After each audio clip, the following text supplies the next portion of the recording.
Well, evacuations are underway in northern New Mexico as we speak. That is where a massive wildfire has scorched more than 27,000 acres and shows no signs of stopping. Still 0% containment. Look at this video we have.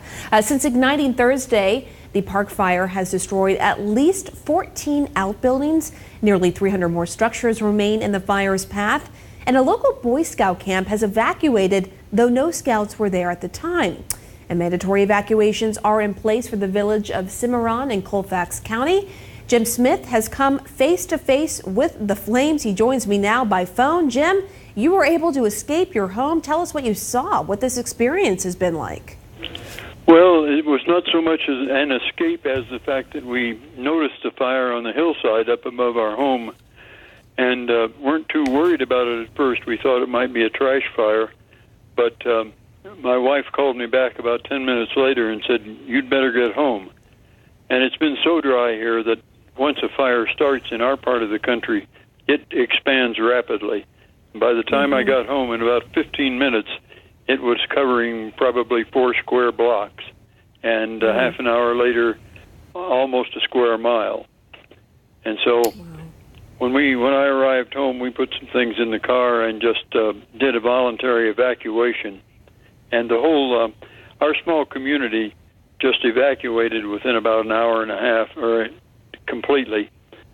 And the fire had spread that time to about 4 square miles, and now covers 28 square miles as of the fire report today. Yeah, it is certainly spreading rapidly. Do you know if it's damaged your home?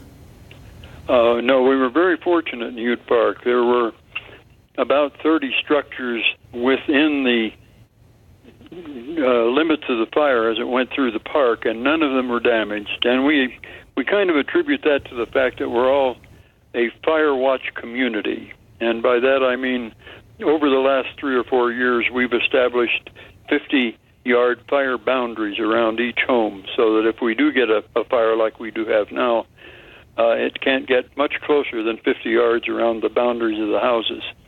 So that's a program that's pretty much spread throughout the West because of our dry conditions and our fires in the forests out here. And like you said, you sort of evacuated on your own. Have you been getting any information from first responders very quickly?